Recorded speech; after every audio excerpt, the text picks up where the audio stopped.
Shalom jemaat dan sahabat Eka, selamat datang dan selamat beribadah di GBT Eklesia Keluarga Allah. Berikut informasi yang perlu kami sampaikan terkait jadwal ibadah selama 1 minggu ke depan. Ibadah raya setiap hari Minggu dilaksanakan pukul 8 pagi.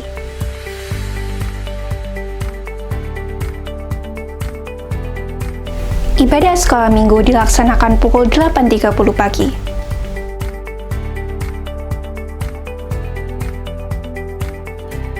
Kami mengundang jemaat Tuhan yang rindu bertumbuh dan mendalami firman Tuhan untuk menghadiri ibadah Dopafis, doa pendalaman Alkitab dan penajaman visi setiap hari Jumat pukul 5 sore.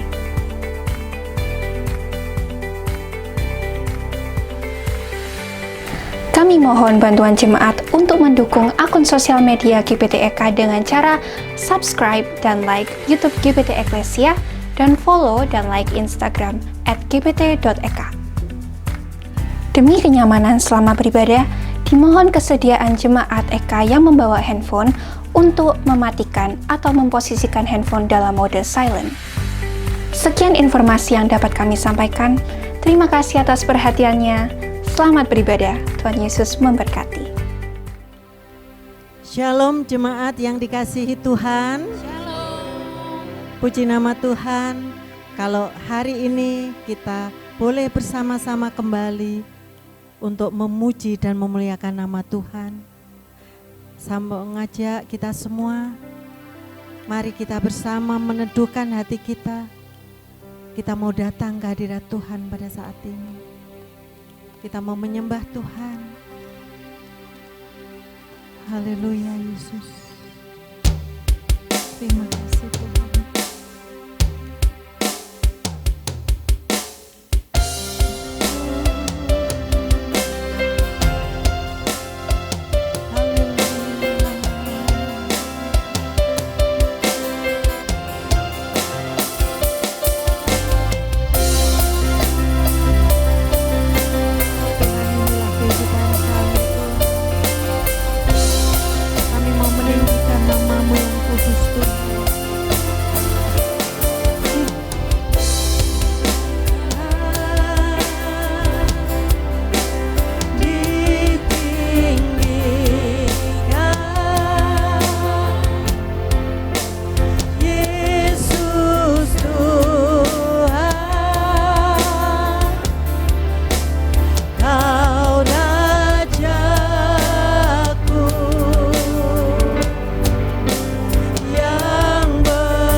Yesus Tuhan.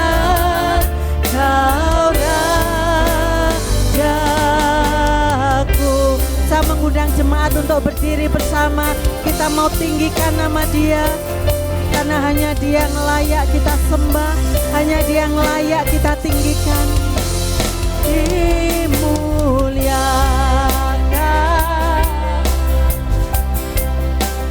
ditinggikan,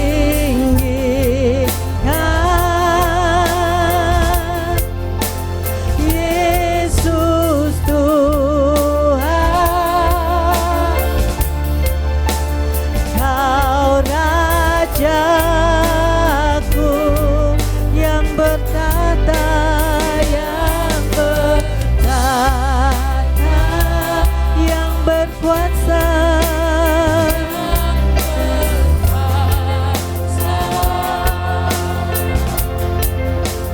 Yesus Tuhan, Kau Rajaku.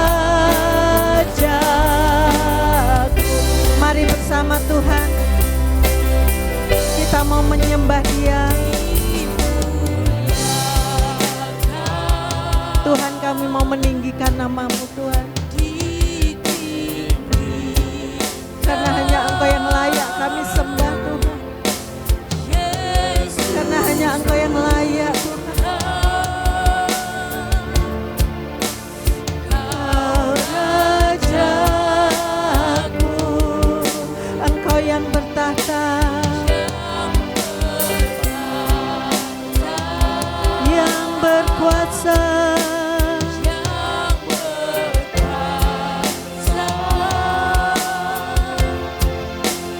Yesus Tuhan, Kau Rajaku.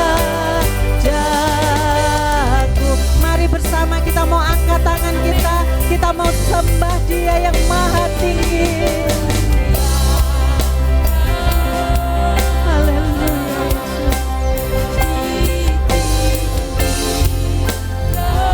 Amin. Yesus Tuhan, Kau Rajaku yang bertata, yang berkuasa,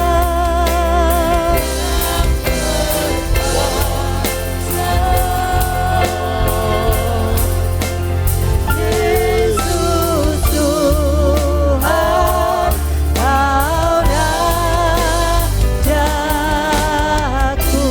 Yesus Tuhan, Engkau Raja kami. Yesus Tuhan, Kau Rajaku. Yesus Tuhan, Engkau Raja kami. Yesus Tuhan, Kau Rajaku. Berikan tepuk tangan yang meriah untuk Tuhan Allah kita. Tuhan, saat ini kami mau datang kepadamu Tuhan, dengan segala kerendahan hati kami Tuhan. Kami mau menyembah-Mu Tuhan, karena kami tahu Tuhan, Engkau yang layak kami sembah, Engkau yang layak kami tinggikan Tuhan. Engkau Raja di atas segala raja Tuhan. Biarlah Tuhan Kau memberkati setiap kami yang hadir pada saat ini Tuhan. Engkau ada di tengah-tengah kami Tuhan, sehingga sukacita itu sungguh kami rasakan di tempat ini Tuhan. Terima kasih Tuhan, kami siap memuji dan meninggikan nama Tuhan. Di dalam nama Tuhan Yesus kami berdoa, semua katakan amin. Sekali lagi beri tepuk tangan untuk Tuhan Allah kita. Jemaat yang dikasih Tuhan, biarlah damai sukacita itu senantiasa ada di tengah-tengah kita. Amin. Dan kita siap untuk memuji dan memuliakan nama Tuhan. Semua siap diberkati oleh firman Tuhan? Amin. Amin. Kita akan pujikan. Kami terima Tuhan.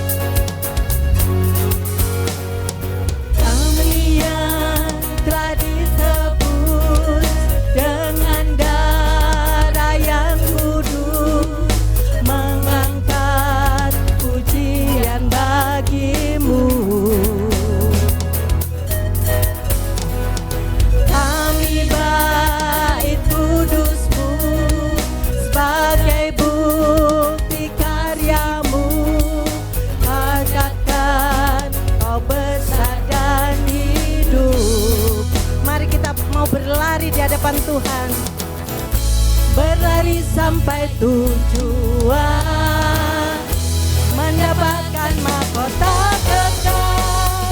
Kami terima kuasa-Mu Tuhan, kami terima kemenangan yang Engkau sediakan untuk kami bawa di setiap langkah. Dimanapun kami berdiri, kemanapun kami kan pergi, di situ pasti mukjizat-Mu terjadi.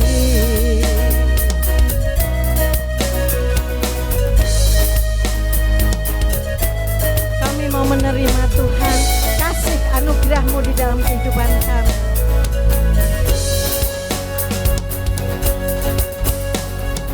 Kami yang telah ditebus dengan darah yang kudus, mengangkat pujian bagi-Mu. Kami ini adalah bait kudus-Mu Tuhan, sebagai bukti karya-Mu, nyatakan Kau besar dan hidup.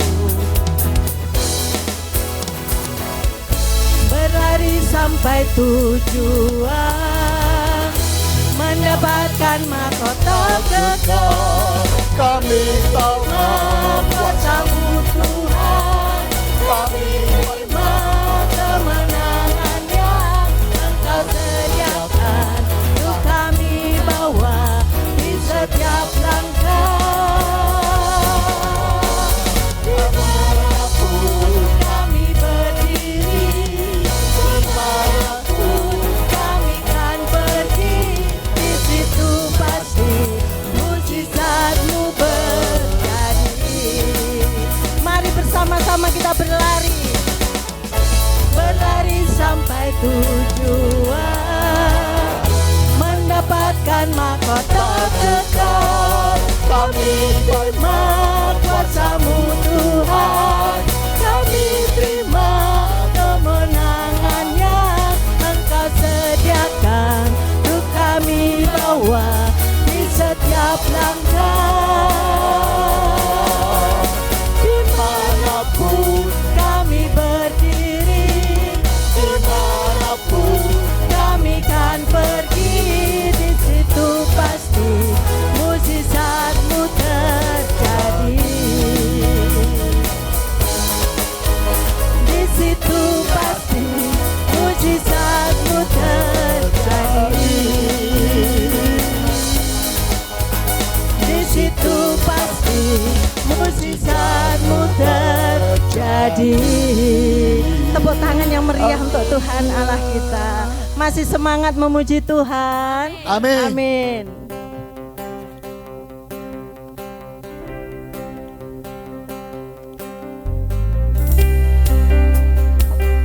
Tepuk tangan di atas kepala kita.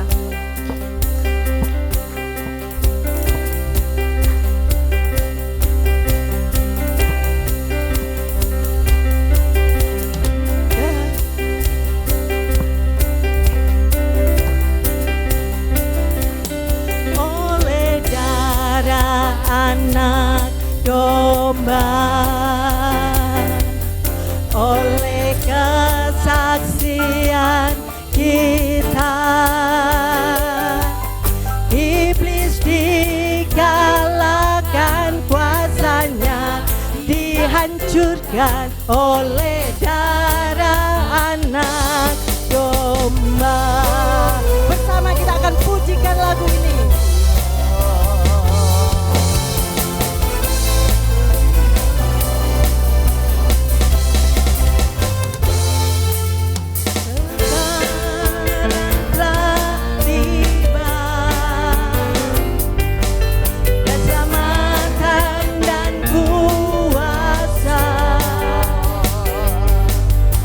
Pemerintahan Allah kita, kuasa yang diurapi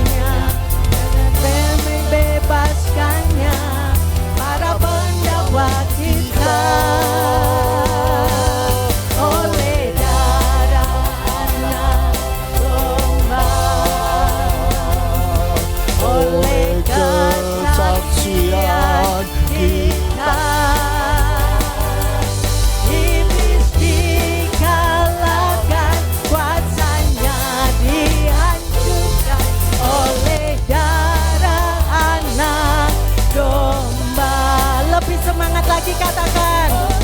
Darah domba, oleh kesaksian kita, iblis dikalahkan, kuasanya dihancurkan oleh darah anak domba. Oleh apa Bapak Ibu? Oleh darah anak Domba. Sekali lagi katakan. oleh darah anak domba. Haleluya.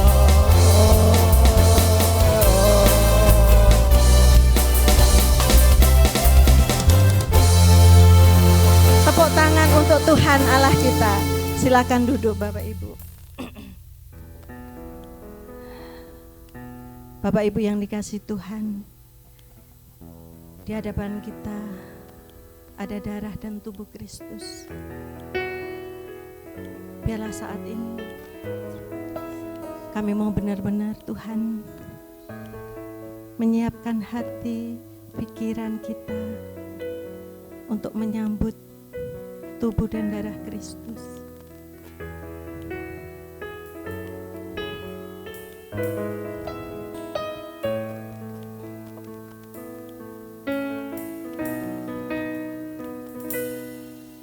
Ku hidup karena anugerah-Mu,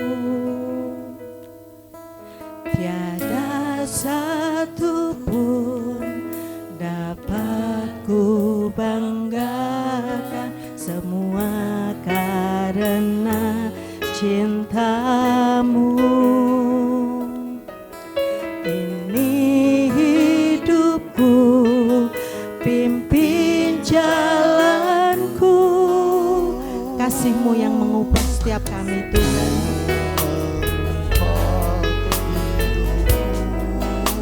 Engkau yang memilih kami, Engkau yang menyelamatkan kami Tuhan. Semua karena cinta-Mu. Ini hidupku, pimpin jalanku. Yesus pegang erat tanganku, ku tak dapat hidup di luar kasih-Mu.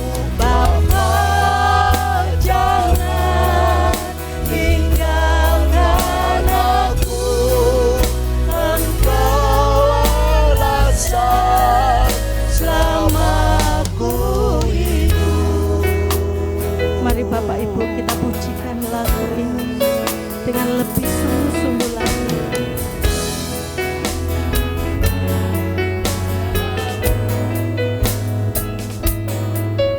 Tiada satu pun dapat ku banggakan, semua karena cinta-Mu. Ini hidupku, pimpin jalanku. Yesus pegang tanganku Tuhan. Amin. Karena aku tidak mampu Tuhan kalau hidup di luar kasih Tuhan. Bapa, jangan tinggalkan aku, Engkau alasan selama ku hidup. Yesus pegang kami Tuhan, jangan pernah tinggalkan kami Tuhan. Ku tak dapat hidup di luar kasih-Mu. Bapa, jangan tinggalkan aku, Engkau alasan rindu jemaat menyanyikan refnya ini. Katakan dengan hatimu, Las pegang erat. inilah kami Tuhan.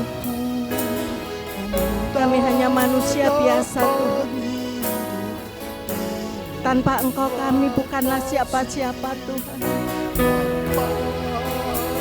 Tuhan jangan pernah tinggalkan kami Tuhan.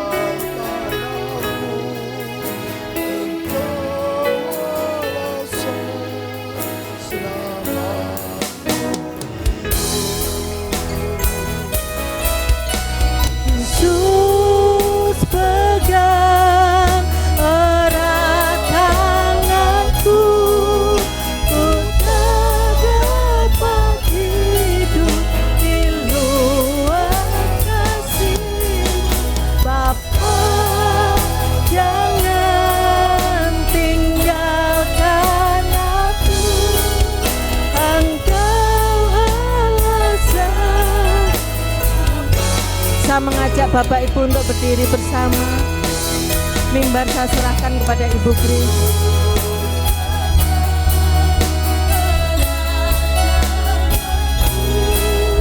Ku tak dapat hidup di luar kasih Bapa. Jangan tinggalkan aku, Engkau alasan selamaku hidup. Engkau alasan selamaku hidup. Engkau alasan selamaku hidup.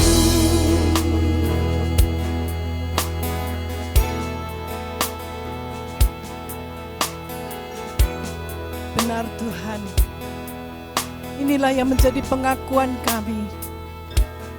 Engkaulah satu-satunya alasan selama kami hidup di dunia ini. Kalau bukan karena Tuhan, kami tidak ada saat ini. Tetapi karena kasih Tuhan yang sudah merawat kami, yang sudah memelihara kami sampai hari ini, kami ada. Dan kami mau memuliakan nama-Mu. Kami mau menjadi alat-Mu Tuhan. Biar Tuhan memakai hidup kami. Agar kami boleh menjadi garam dan terang di tengah-tengah dunia ini. Tuhan, sebentar kami akan mendengar firman-Mu. Biarlah Tuhan mau berbicara secara pribadi. Di dalam kehidupan kami. Tuhan sudah memberikan kami kesempatan. Biarlah kami gunakan waktu ini dengan sebaik-baiknya. Agar kami boleh lebih mendekatkan diri kami kepada Tuhan. Khususnya di akhir zaman ini. Kami tidak tahu apa yang akan terjadi esok. Tetapi kami tahu hidup kami ada dalam tangan-Mu. Itu sebabnya Tuhan, berbicaralah. Karena kami siap untuk mendengar.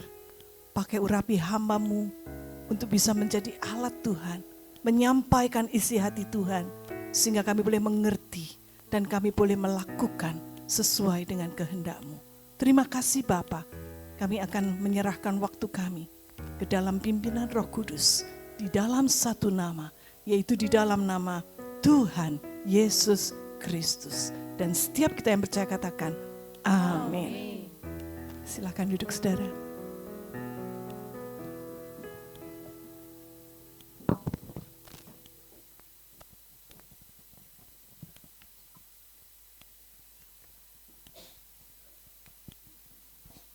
Shalom Bapak Ibu Saudara sekalian. Puji Tuhan kalau hari ini kita boleh bersama-sama kembali. Ini adalah karena kasih Tuhan dalam hidup kita. Hari ini dalam minggu yang pertama di bulan Februari. Kita kembali diingatkan. Bagaimana hubungan kita dengan Tuhan. Ya, bulan Februari ini kita akan memperingati beberapa perayaan yang cukup terkenal, yaitu Valentine dan Imlek juga di bulan Februari. Nah, untuk itu di bulan ini kita akan belajar bagaimana kita bisa lebih mengasihi Tuhan. karena Valentine itu identik dengan kasih ya. Bagaimana caranya kita bisa mengasihi Tuhan kalau kita nggak kenal sama Tuhan? Apa bedanya kita tahu Tuhan dengan kita kenal Tuhan? Nah, untuk ini kita akan belajar bagaimana kita bisa mengenal Kristus bukan cuma sekedar mengetahui tentang Dia. Ya, apa bedanya antara tahu dan kenal? Bisa minta tolong dibantu LCD-nya? Di mana?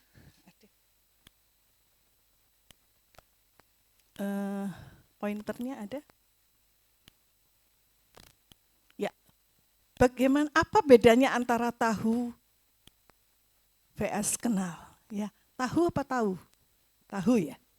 Ya, tulisannya tahu tapi bacanya tahu. Ya, apa bedanya? Kalau kita bacanya tahu nanti jadinya seperti gini. Ya, silakan diklik. Nah, ini dia.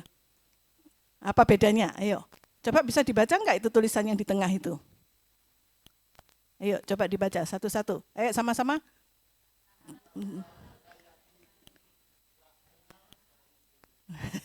Tahu-tahu apa tahu-tahu? Tahu-tahu kalau ini ya. Tapi kita hari ini tidak belajar tentang pertahuan ya, tapi kita mau tahu apa kehendak Tuhan. Nah, apa sekarang bedanya antara tahu dengan kenal ya? Tahu ya. Tahu itu artinya apa yang kita bedanya apa antara tahu dan kenal? Kira-kira menurut saudara apa bedanya? Tentang apa? Tentang tahu itu tentang informasi ya, apa yang kita ketahui tentang dia ya. Ada beda di dalam tingkat pengenalannya, kedalamannya dalam pengenalan atau pemahaman. Kalau kita cuma tahu itu sebatas informasi umum. Ya, kita tahu tentang seseorang. Tetapi kalau kita kenal, itu artinya kita selain mengetahui dia siapa, kita juga punya relasi, hubungan dengan dia. Berarti ada sesuatu yang sifatnya lebih pribadi, mendalam, dan melibatkan interaksi. Ya. Nah, saudara, sementara kalau kita cuma tahu, kita cuma kenal luarnya saja, ya. Kita tidak pernah ngobrol secara pribadi, kita nggak pernah hang out dengan dia. Jadi cuman kita tahu siapa dia. Oh, dia itu mantan Presiden Republik Indonesia yang ke-7. Saya tahu dia adalah Pak Jokowi. Cuman tahu saja. Tapi saya nggak pernah ngobrol pribadi sama dia, nggak pernah kongko-kongko, nggak pernah jalan bareng. Nah, jadi kalau kita ngomong tentang tahu tentang Tuhan, kita cuma tahu informasi tentang Tuhan. Kita tahu siapa Tuhan, dia adalah Allah kita. Tapi kita nggak pernah punya relasi yang cukup mendalam dengan Tuhan. Nah, itu sebabnya kita hari ini mau belajar gimana caranya kita bisa bukan sekedar tahu, tapi kenal. Saudara, kita hidup di zaman di mana informasi itu melimpah di mana-mana ya. Kalau saudara mau tahu tentang sesuatu, saudara tinggal klik gitu aja, tombol, saudara bisa tahu. Informasinya di Google bisa, di AI, Meta AI atau apapun juga namanya. Itu akan keluar dengan informasi yang begitu rinci dan mendalam. Saudara tanya apa saja bisa. Nah, tetapi pertanyaannya, setelah saudara tahu, apa yang saudara akan lakukan? Kita tahu banyak ayat, tetapi apakah ayat-ayat itu sudah kita pahami artinya dan kita bisa lakukan dalam hidup kita? Itu dua persoalan yang berbeda. Kita mungkin hafal banyak ayat, tapi kita jarang bisa melakukan apa yang dikehendaki Tuhan. Kita hafal banyak lagu-lagu rohani, tapi hati kita tetap gelisah. Lagu itu tidak benar-benar keluar dari hati kita dan menjadi pedoman di dalam hidup kita. Mungkin saudara dan saya, kita aktif dalam pelayanan. Tetapi ketika setelah melayani Tuhan, rasanya kadang-kadang hati itu begitu capek. Kemudian mungkin kita merasa, kok gini ya, kok saya nggak dihargai ya. Lalu timbul kepahitan. Saudara, mengapa semua ini bisa terjadi? Jawabannya adalah karena kita hanya tahu tentang Tuhan. Tetapi kita belum mengalami hubungan yang mendalam dengan Tuhan kita secara pribadi. Itu sebabnya mengapa Rasul Paulus di dalam kitab Filipi, dia mengatakan begini. Kita akan baca Filipi 3 ayat yang ke-10. Saudara bisa lihat, cukup jelas? Ya, kita akan baca ayat ini sama-sama. 2, 3. Yang ku kehendaki ialah mengenal Dia dan kuasa kebangkitannya serta persekutuan dalam penderitaannya, di mana aku menjadi serupa dengan Dia di dalam kematiannya. Rasul Paulus ini adalah rasul yang besar. Dia bukan rasul kaleng-kaleng ya. Dia menulis banyak surat. Dia juga seorang pemimpin gereja mula-mula. Tetapi yang dia katakan adalah, yang ku kehendaki adalah mengenal Dia, yaitu Yesus, dan kuasa kebangkitannya serta persekutuan dalam penderitaannya. Apa artinya yang ku kehendaki adalah mengenal Dia? Nah, saudara, kita akan lihat ayat ini satu persatu. Apa maksudnya yang ku kehendaki? Artinya di sini Paulus itu tidak hanya puas dengan tahu tentang Yesus, tetapi dia ingin lebih dalam lagi, yaitu hidup bersama dengan Yesus. Walaupun saat itu Yesus sudah tidak ada lagi di dunia, tetapi hubungan pribadi dengan Tuhan itu terus bisa berjalan. Ketika kita mau membaca firman Tuhan, kita mengetahui apa yang menjadi kehendak Tuhan. Kita mengetahui apa yang menjadi karakter Tuhan itu seperti apa. Kita bisa mengenal hatinya. Disitulah kita bisa memiliki hubungan dengan Tuhan. Kita bisa berdoa, ngobrol sama Tuhan. Komunikasi kita tuh dua arah. Bukan cuma sekedar kita menyampaikan daftar list permohonan mulai dari 1 sampai 10. Tetapi kita juga bisa mendengar suara Tuhan. Itu sebabnya Paulus, seorang rasul yang besar, dia mengatakan, yang ku kehendaki itu cuma aku bisa mengenal Dia. Apa artinya? Tahu tentang Kristus belum tentu kita punya hubungan yang intim dengan Dia. Sama seperti kalau saudara tahu ya, profil seseorang itu di medsos, ya. Saudara belum tentu punya berani ngobrol secara pribadi dengan dia, karena dia mungkin orang yang sangat terkenal. Saudara nggak dianggap sama dia. Nah, demikian juga halnya. Ketika kita mau memiliki hubungan yang mendalam dengan Tuhan, kita bukan cuma familiar dengan kata Tuhan, tetapi bagaimana caranya saya punya relasi dengan Dia? Bagaimana caranya saya bisa mengenal Dia dengan lebih baik lagi? Nah, ini yang harus kita lakukan adalah bagaimana kita bisa mengenal Dia dengan baik, bukan sekedar mengetahui tentang Dia. Nah, kata mengenal dalam bahasa Yunaninya itu artinya adalah kata ginosko. Ya, ginosko itu bukan cuma sekedar tahu secara akademis, secara logik, tapi juga kita bisa memiliki pengenalan secara relasi, hubungan yang personal, yang pribadi, dan punya pengalaman kebersamaan dengan Dia. Itu yang dimaksud dengan ginosko, mengenal. Ya, mungkin ketika kita berdoa, kita bisa bertanya kepada Tuhan, Tuhan, Kalau saya baca Alkitab, saya kadang-kadang nggak ngerti Tuhan. Tolong terjemahkan kepada saya apa maksudnya buat saya. Nah, ini artinya kita sudah belajar menjalin komunikasi dengan Tuhan. Kita ingin kenal Tuhan dengan lebih dalam lagi, bukan cuma sekedar setiap hari harus baca 5 pasal. Kalau kamu kurang 1 pasal, kamu nggak sah kamu bolong-bolong nanti. Kita menjadi Kristen legalistik seperti itu.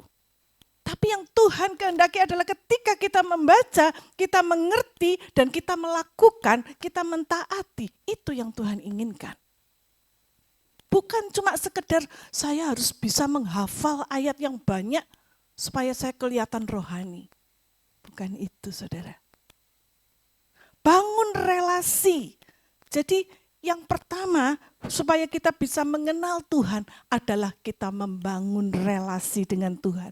Bukan cuma sekedar rutinitas, baca Alkitab, bangun tidur kita berdoa. Doanya pun juga cuma seperti laporan ya, bukan komunikasi, bukan percakapan.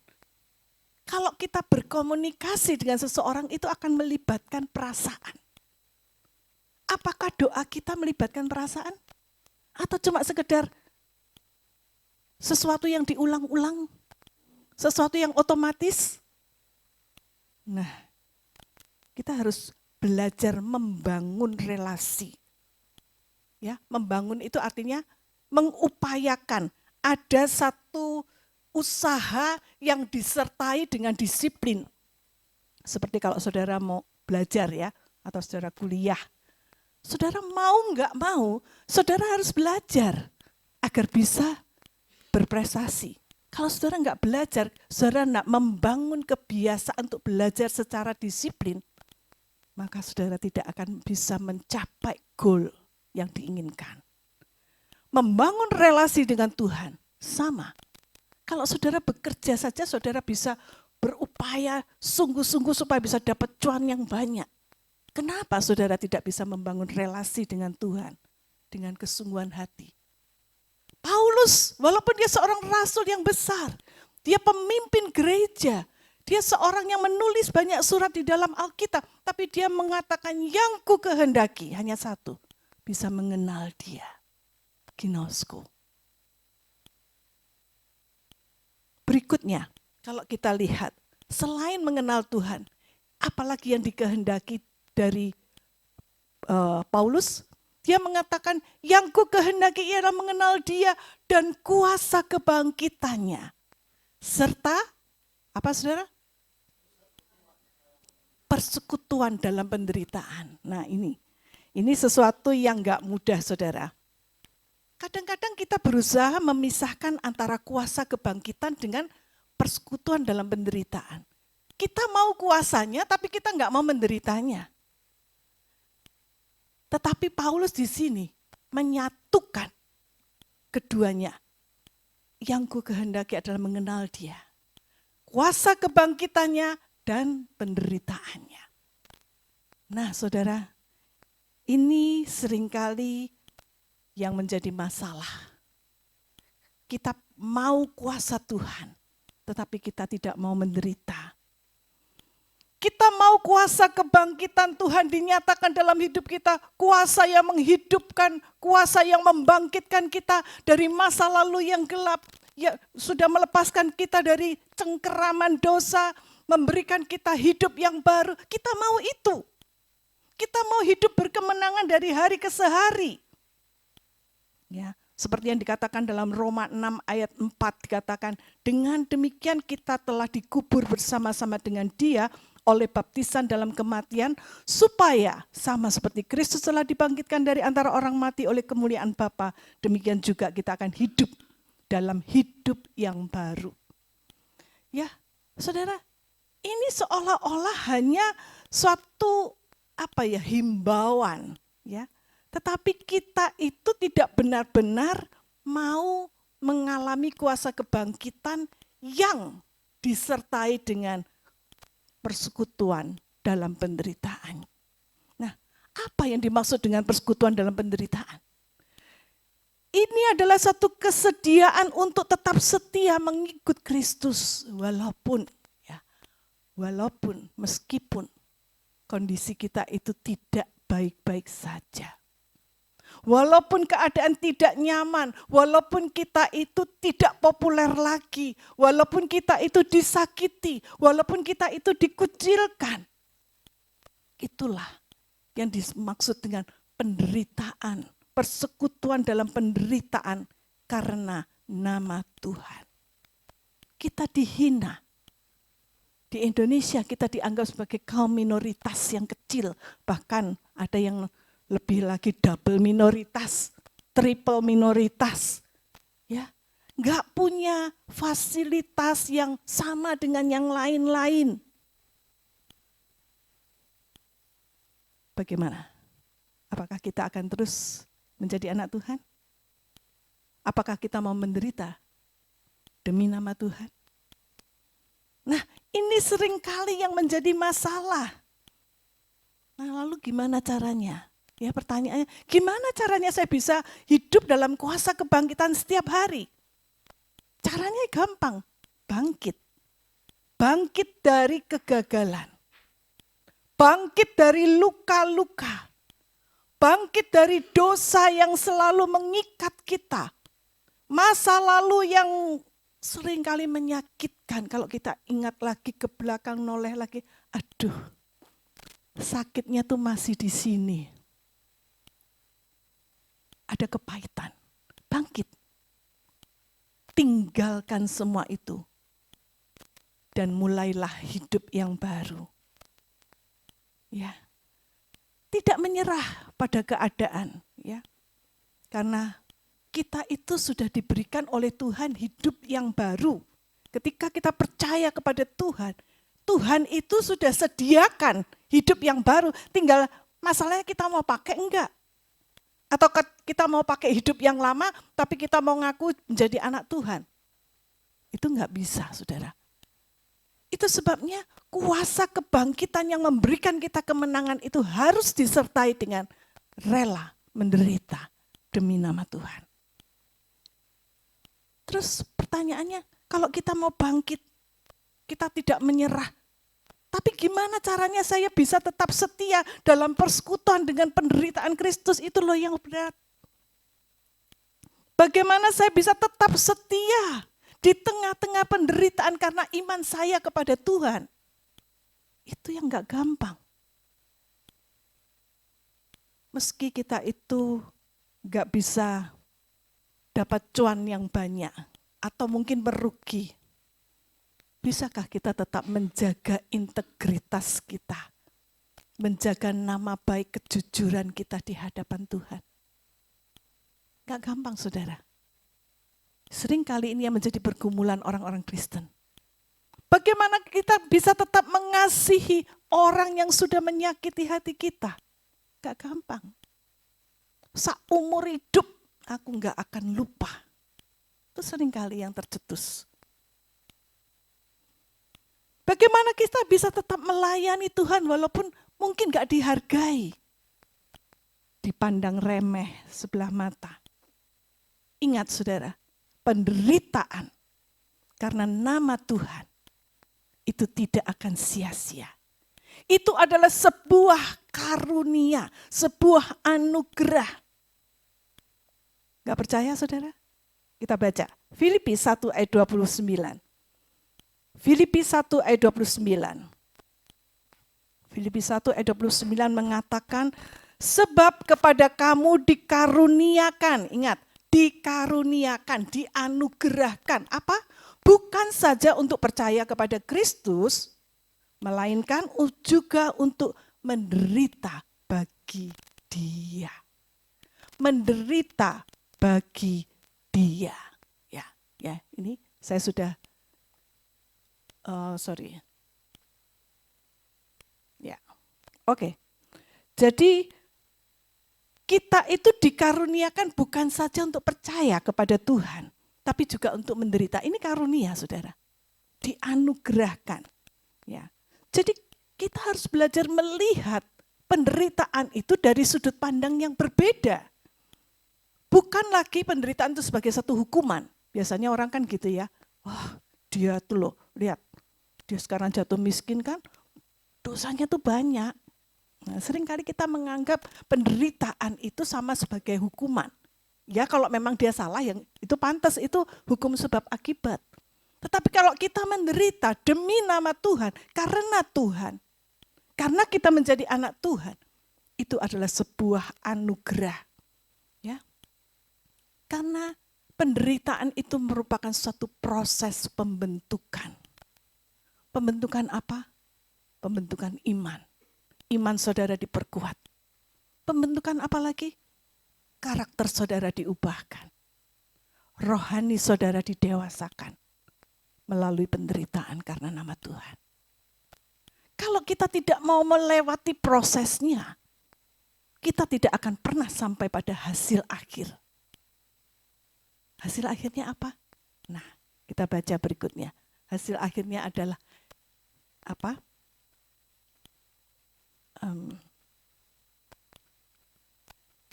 Ya, hasil akhirnya kalau kita baca di sini, jadi yang kedua adalah intim dengan Kristus itu melibatkan kuasa dan proses. Nah, saudara, jadi kuasa kebangkitan dan proses, ya.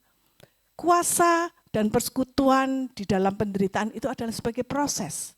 Kita nggak hanya ingin kuasanya, tapi menolak prosesnya, nggak bisa. Ya, kita bisa mencapai kuasanya kalau kita mau melewati prosesnya. Nah, gimana caranya? Ya ini tadi yang saya katakan, bangkit dari kegagalan, dari luka-luka batin kita, dari dosa-dosa. Tidak menyerah pada keadaan karena hidup itu hidup baru itu sudah diberikan oleh Tuhan. Itu caranya kita hidup dalam kuasa kebangkitan. Ya, jangan sedikit-sedikit mengeluh. Ada orang Kristen, kerjaannya apa? Mengeluh terus. Dia tidak pernah merasakan hidup itu menang. Selalu kalah. Ya, sedikit-sedikit ngeluh. Gak pernah bersyukur. Ya akibatnya apa? Dia tidak pernah hidup dalam kuasa kebangkitan. Bagaimana caranya supaya hidup kita itu juga bisa tetap setia dalam persekutuan? Nah ini caranya. Kita mau belajar untuk tetap setia di tengah penderitaan. Tetap jujur walaupun rugi. Tetap mengasihi walaupun disakiti dan tetap melayani walaupun tidak dihargai. Nah, Filipi 1 ayat 29 tadi mengatakan sebab kepada kamu dikaruniakan bukan saja untuk percaya pada Kristus tapi juga untuk menderita bagi Dia. Nah, saudara, sekarang prosesnya itu seperti apa? Kalau saudara lihat gambar ini kira-kira siapa dia? Dia seorang petani. Petani itu kalau mau panen, dia harus apa dulu? Menabur, menanam. Dia harus bekerja keras, siang-siang panas-panas, dia harus nanam punggungnya sampai hitam, sampai lecet-lecet mungkin karena panas. Tapi dia harus melakukan itu kalau dia mau mendapatkan panen padi. Ya, tanpa mau bersusah payah, dia nggak akan pernah dapat hasil. Ya, kalau dia nggak mau kotor-kotor turun ke sawah, kalau dia nggak mau berkeringat, nggak mau kerja keras, ya nggak akan pernah dapat hasilnya. Kalau dia nggak sabar menunggu musimnya sampai panen itu tiba, ya nggak akan pernah dapat padinya. Masih muda sudah dipanen, ya akhirnya nggak ada harganya. Saudara, dia harus melewati satu proses, dan proses itu kadang-kadang menyakitkan. Proses itu kadang-kadang lama, ya, nggak mudah. Tetapi kalau itu tidak dilewati, kita tidak akan menuai hasilnya.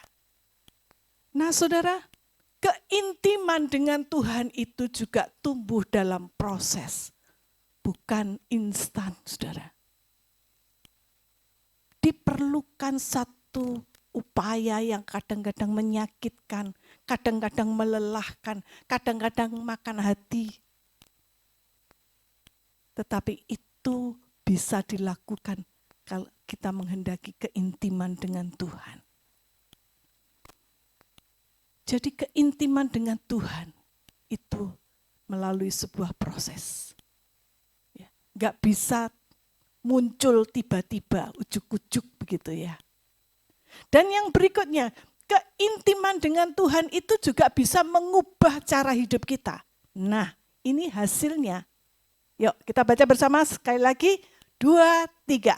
Yang ku kehendaki ialah mengenal Dia dan kuasa kebangkitannya, serta persekutuan dalam penderitaannya, di mana aku menjadi serupa dengan Dia dalam kematiannya. Apa hasilnya? Baca yang merah. Menjadi serupa dengan Dia, dengan Kristus. Itu hasilnya setelah kita melalui proses yang panjang dan menyakitkan itu. Kita nggak pernah bisa tiba-tiba menjadi seperti Kristus kalau kita tidak mau sakit-sakit dulu. Kalau kita tidak rela menderita dulu, bagaimana tiba-tiba kita bisa menjadi seperti Kristus? Nonsense. Itu sebabnya ini berbicara tentang bagaimana kita mati terhadap ego kita. Seringkali kita dikuasai oleh ego. Kita menjadi orang yang egois. Semua harus sesuai dengan apa yang saya katakan. Kalau enggak sesuai itu salah. Semua harus mengikuti kehendak, keinginan saya. Itu ego. Bisakah kita mematikan ego kita supaya kuasa Kristus itu nyata dalam hidup kita? Kadang-kadang kita juga harus mematikan ambisi pribadi kita kalau itu tidak sesuai dengan kehendak Tuhan. Kadang-kadang kita harus mematikan hidup yang nyaman, yang enak, yang mau semuanya serba ada. Kadang-kadang kita harus menderita lebih dahulu agar kita bisa menjadi serupa. Agar keintiman itu terbangun. Karena keintiman itu selalu mengubah hidup kita. Bukan sekedar menghibur. Ya. Keintiman itu mengubah karakter kita. Kalau kita intim dengan seseorang, kita lama-lama jadi seperti orang itu. Benar? Kenapa suami istri yang sudah hidup bersama lama, bertahun-tahun, puluhan tahun, lama-lama dia menjadi makin lama makin mirip. Ya. Kadang wajahnya makin mirip, kebiasaannya mirip, cara ngomongnya mirip, gaya hidupnya mirip. Karena bersatu terus, kemana-mana berjalan bersama. Bahkan saya melihat seorang yang punya anjing ya, begitu sayang sama anjingnya, tiap hari dipeluk, pergi kemana-mana diajak. Lama-lama si tuan dan anjingnya tuh wajahnya mirip. Ya. Ketika anjingnya hilang, dia lapor ke Pak Polisi, Pak tolong carikan anjing saya. Polisinya tanya, mana foto anjingmu? Lihat wajah saya, sama Pak. Benar saudara, ditemukan wajahnya persis dengan pemiliknya. Ya, mirip ya. Lama-lama gaya rambutnya juga sesuai gitu ya. Nah, saudara, kemiripan inilah dibutuhkan sebuah keintiman yang mengubah hidup kita yang lama, karakter yang lama menjadi baru. Sama seperti Kristus.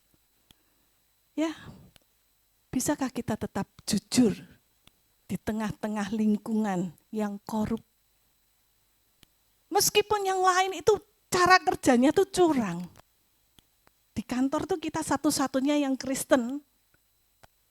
Apakah kita ikut-ikutan main korupsi? Loh ini sudah sistemnya kok. Saya kan enggak bisa melawan sistem. Ya saudara, tetapi saudara punya pendirian. Saudara punya integritas. Apa yang harus kita lakukan? Minta hikmat sama Tuhan. Bisakah kita tetap lemah lembut? Walaupun kita tuh mungkin hati kita tuh capek. Aduh, orang satu ini megelno ati. Ya, membuat kita tuh jengkel terus. Gak pernah bisa menyenangkan. Tapi bisakah kita tetap lemah lembut? Tidak membalas kebencian dengan kebencian. Tidak ikut-ikutan menyebarkan hoax. Tetap mengasihi walaupun di tengah-tengah perbedaan. Orang yang intim dengan Tuhan, maka dia akan menjadi semakin menyerupai Tuhan. Pertanyaannya, nih, gambarnya Tuhan itu semakin lama semakin mirip. Ya, bukan secara fisik, tapi karakter kita. Cara kita berpikir, perkataan kita, perbuatan kita semakin serupa dengan gambarnya. Karena apa? Karena kita intim dengan Dia. Karena kita setiap hari dekat dengan Dia. Pertanyaannya, apakah saya termasuk orang yang aktif secara rohani, tapi miskin keintiman dengan Tuhan? Saya rajin ke gereja, saya rajin melayani, tapi saya nggak punya keintiman pribadi dengan Tuhan. Masalahnya itu bukan kita nggak tahu tentang Tuhan, tetapi kita itu berhenti mencari keintiman dengan Tuhan. Itu masalahnya. Seringkali karena kesibukan kita mungkin, karena banyak hal yang menyita perhatian kita lebih suka main game, sehingga waktu kita untuk intim dengan Tuhan semakin berkurang. Kita berhenti mengejar keintiman dengan Tuhan. Kapan terakhir saudara menikmati hadirat Tuhan? Kapan terakhir saudara mencari kuasa-Nya? Bukan pribadi, mencari pribadi Tuhan, bukan sekedar mencari kuasa-Nya. Bukan cuma cari berkat-Nya. Tuhan berkati aku, berkati anakku, berkati keluargaku. Tapi pernahkah kita mengatakan, Tuhan, aku cinta Engkau. Aku ingin lebih dekat lagi sama Engkau, Tuhan. Kapan terakhir kali kita ngomong seperti itu? Sekali lagi, jangan sampai kita mengatakan, aku enggak butuh Tuhan lagi kok. Aku sudah cukup dengan diriku sendiri. Aku menjadi Tuhan bagi diriku sendiri. Apalagi di zaman modern ini semuanya serba tercukupi. Teknologi semakin maju, AI semakin berkembang. Mau apa-apa, enggak tanyanya sama Tuhan, tapi tanya sama AI. Buka Google, buka Meta AI, langsung chat GPT, langsung tanya, keluar jawaban. Enggak perlu Tuhan. Kalau kita sudah berada di titik seperti ini, inilah waktunya kita segera bertobat.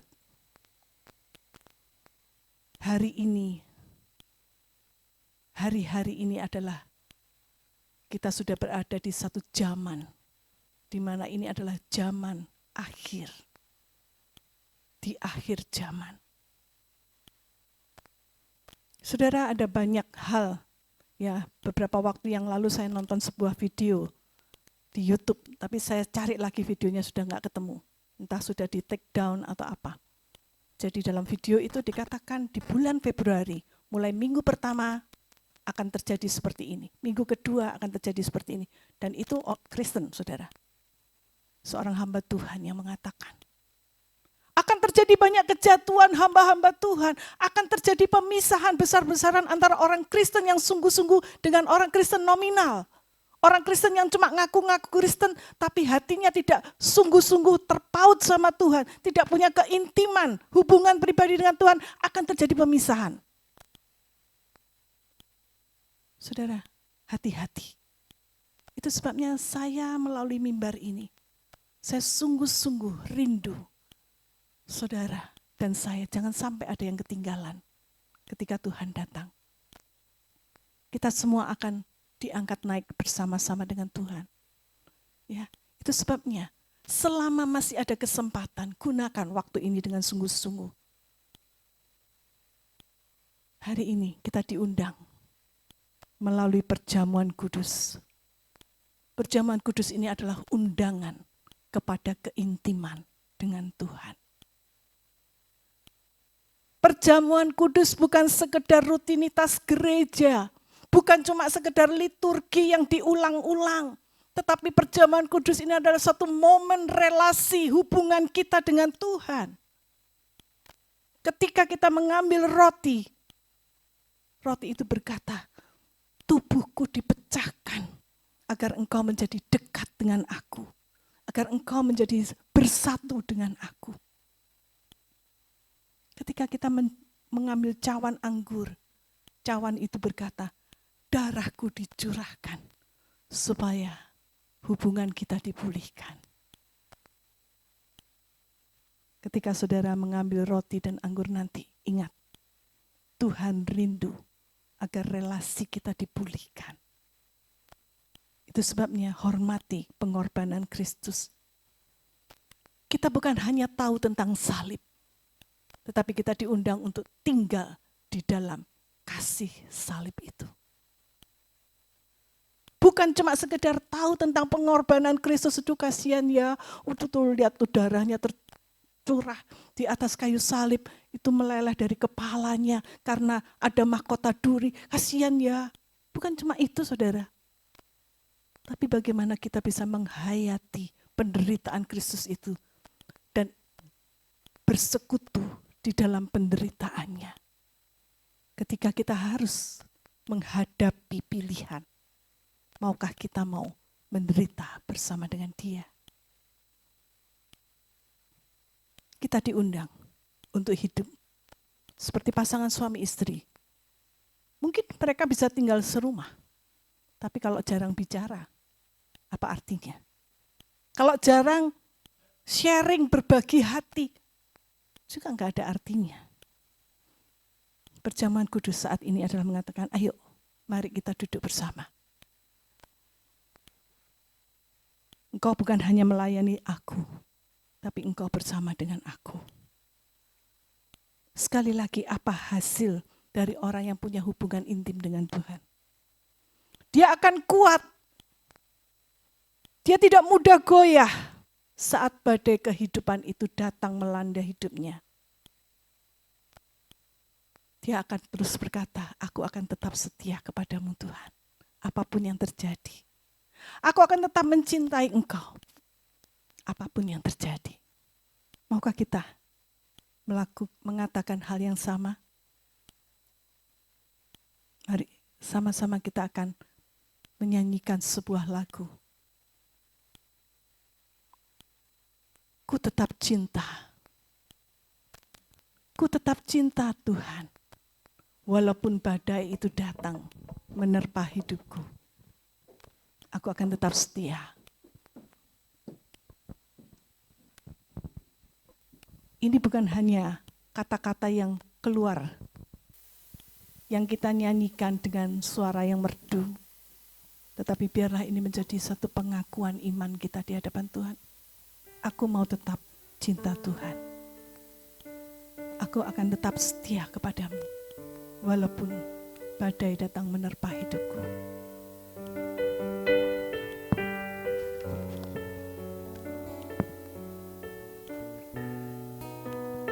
Bisa ditayangkan lagunya.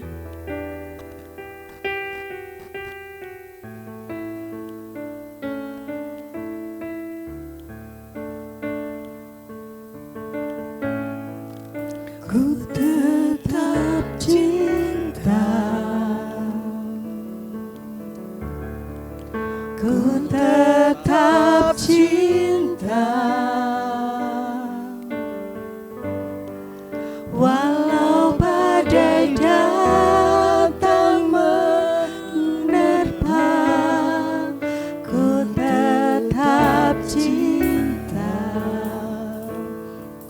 setia Tuhan. Ku tetap setia.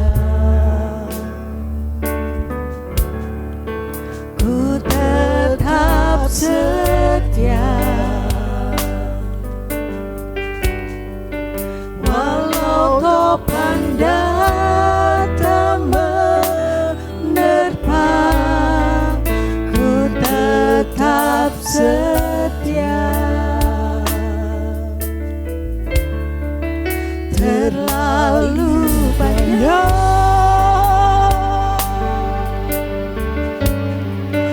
yang Tuhan telah beri, takkan mungkin ku balas dari apa yang ku miliki.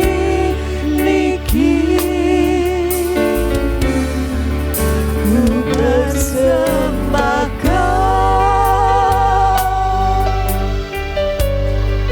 seluruh hidupku, biar ku tetap cinta, biar ku tetap setia untuk selama-lamanya. Sementara musik akan terus mengalun, hari ini kita datang di meja Tuhan bukan sebagai sebuah ritual,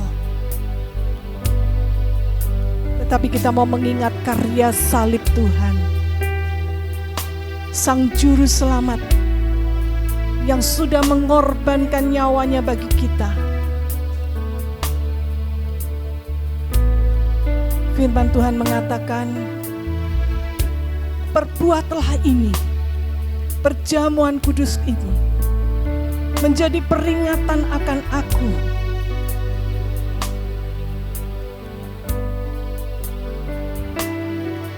Tuhan sudah menderita lebih dahulu bagi kita.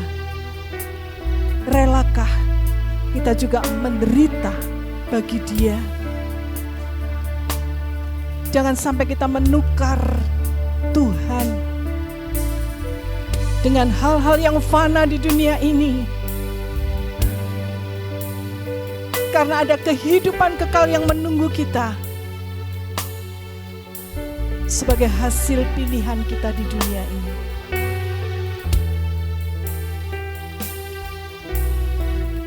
Firman Tuhan menasihatkan kita untuk menguji diri kita sendiri sebelum kita mengambil bagian dalam perjamuan kudus.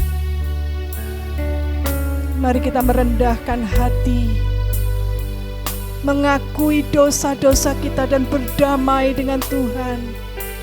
Bangun kembali hubungan kita dengan Tuhan. Mungkin kita sudah terlalu sibuk dengan hal-hal yang lain di dunia ini. Kita meninggalkan persekutuan dengan Tuhan setiap hari. Datang kepada Tuhan, minta ampun, dan perbaiki kembali hubungan kita dengan Tuhan.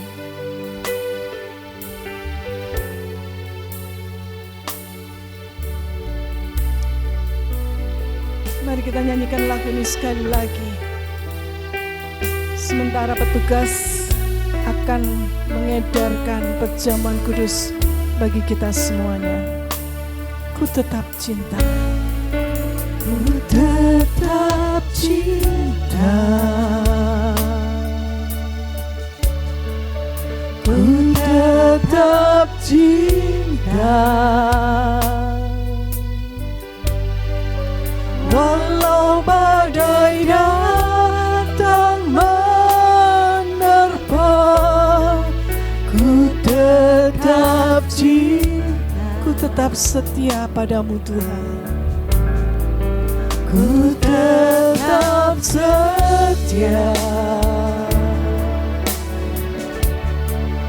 ku tetap setia. Walau topan datang menerpa,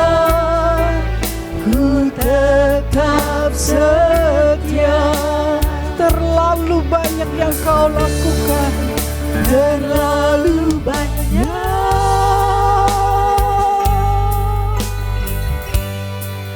yang Tuhan telah beri.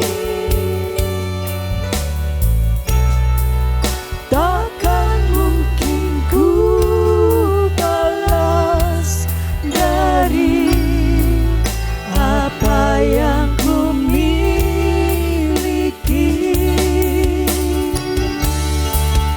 Ku persembahkan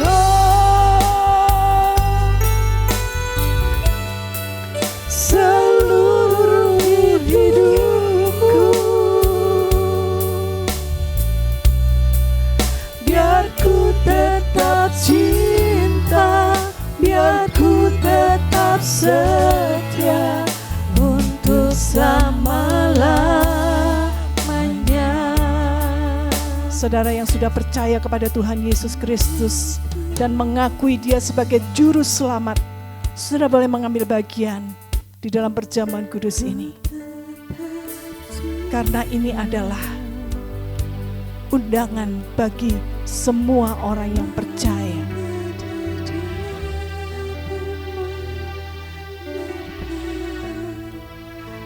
Tuhan menghendaki setiap kita memiliki hubungan yang intim dengan Dia.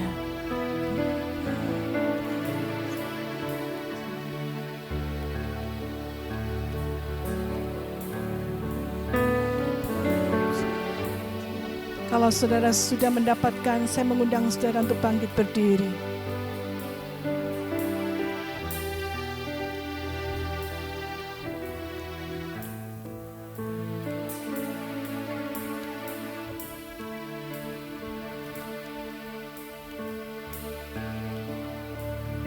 Tuhan, kami datang kepadamu dengan hati yang hancur, dengan satu kerinduan. Kami ingin mengasihi Engkau dengan lebih sungguh-sungguh lagi, Tuhan. Kuduskan hati kami, ampuni dosa kami. Biarlah oleh kuasa darah Yesus yang tercurah di atas kayu salib itu, kami boleh mendapatkan pengampunan dan hidup yang baru. Biarlah perjamuan kudus ini menjadi persekutuan yang hidup antara Engkau dan saya.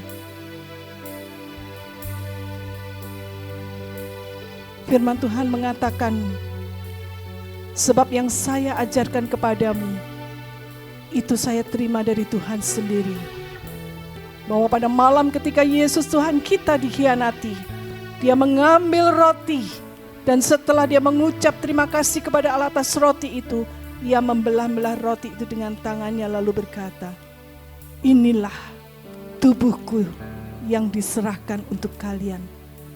Lakukan ini untuk mengenang aku. Bukankah roti yang kita pecah-pecahkan adalah persekutuan dengan tubuh Kristus?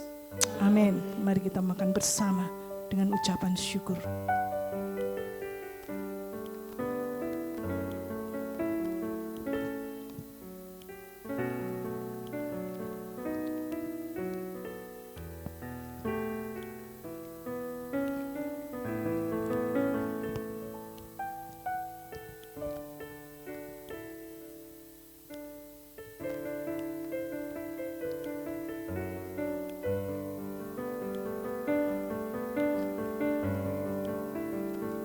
Silakan saudara mengangkat cawan anggur dengan tangan kanan saudara sebagai tanda penghormatan. Begitu pula sehabis makan, Ia mengambil piala anggur lalu berkata, anggur ini adalah perjanjian Allah yang baru, disahkan dengan darahku. Setiap kali kalian minum ini, lakukanlah ini untuk mengenang aku. Bukankah persekutuan dengan darah Yesus adalah, bukankah cawan yang kita angkat ini adalah persekutuan dengan darah Yesus? Amin. Minum dengan ucapan syukur atas pengorbanan Kristus.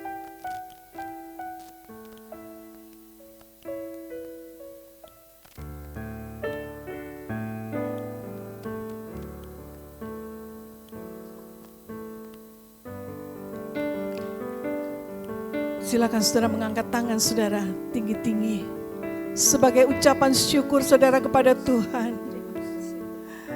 Terima kasih Tuhan.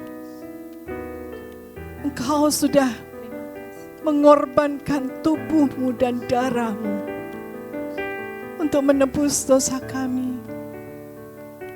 Selayaknya kami yang harus mati. Tetapi Engkau sudah menggantikannya. Engkau mati di atas salib buat saya. Itu sebabnya Tuhan, kami mau belajar untuk hidup lebih intim bersama dengan Tuhan. Bersekutu dengan kuasa dan penderitaan-Mu. Mengenal Engkau dengan lebih lagi. Lebih dalam. Lebih intim. Inilah yang menjadi doa kami. Biarlah tubuh dan darah Kristus yang sudah bersatu dengan tubuh dan darah kami boleh menguatkan iman dan komitmen kami kepada Tuhan. Terima kasih Tuhan Yesus.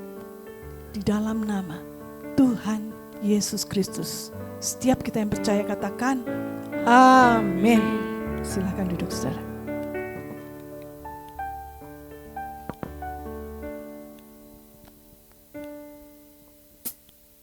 Yang diberkati dengan firman Tuhan, boleh lambaikan tangan kita. Sarindu, Bapak Ibu kasih tos sama teman-teman kanan dan kiri. Ya, tos ya. Oke, berikan tepuk tangan sekali lagi untuk Tuhan Allah kita. Kita akan berikan persembahan.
Lagu ini tadi mengatakan apa sih? Hatiku penuh nyanyian. Tapi loh Bapak Ibu, saya lihat hatiku penuh nyanyian. Ada enggak di situ? Ada enggak? Tidak ada. Kita akan berdiri bersama-sama, tunjukkan senyum itu kepada teman-teman kita supaya tahu Tuhan ya memberikan berkatnya sukacita di tempat ini. Amin. Yuk hatiku. Tepuk tangannya dong. Senyumnya mana? Hatiku penuh nyanyian. Kasih senyum dong.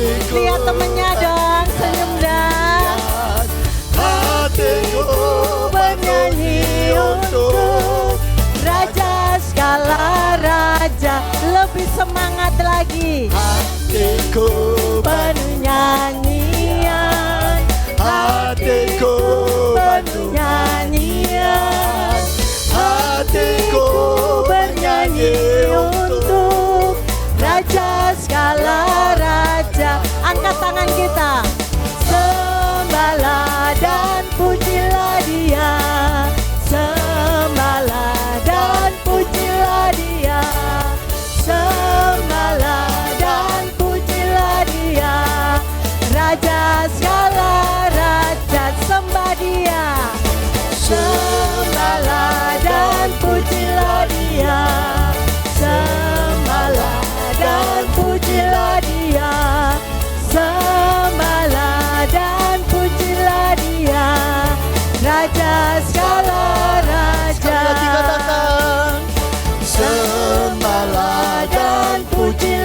Dia, sembahlah dan pujilah Dia, sembahlah dan pujilah Dia, Raja segala raja,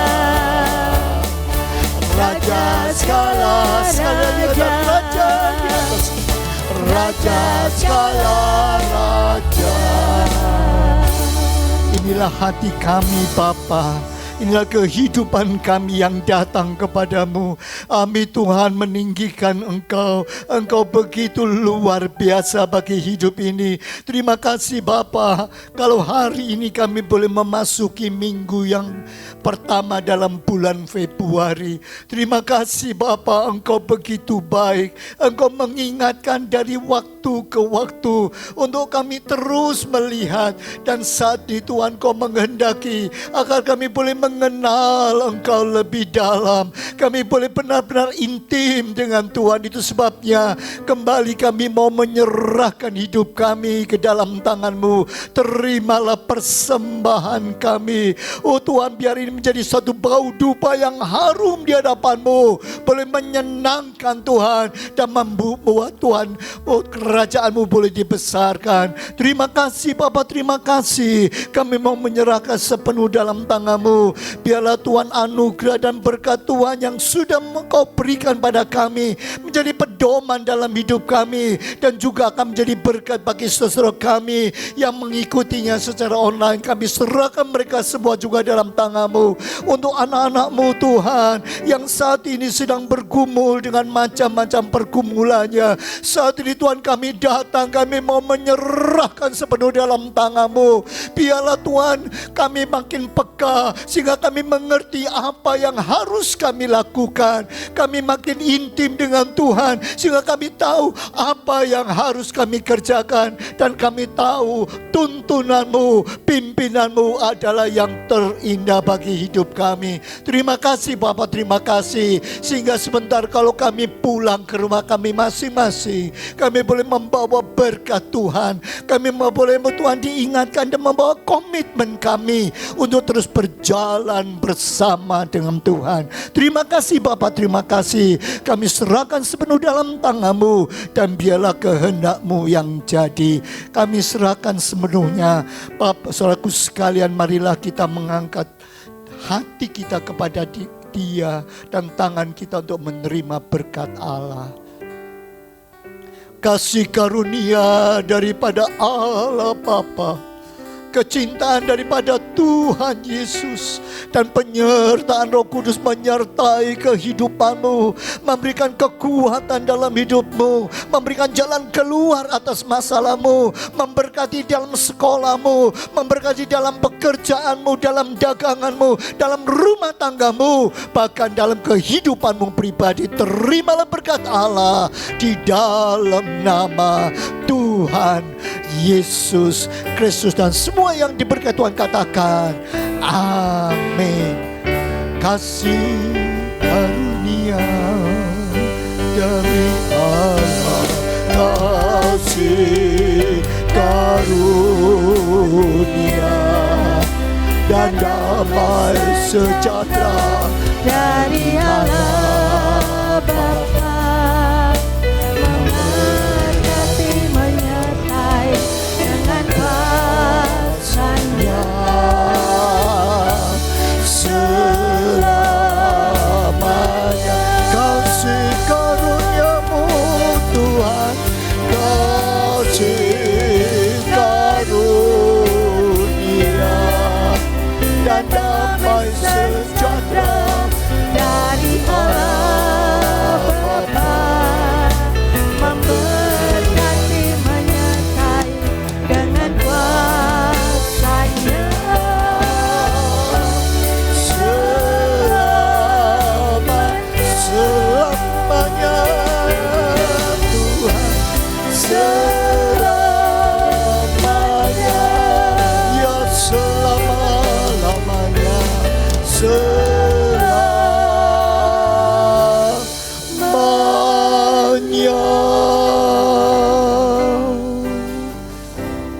Mari kita mengambil saat teduh sejenak,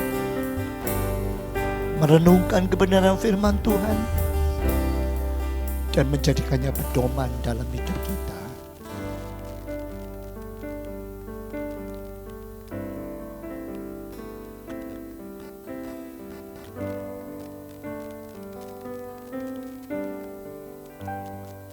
Amin.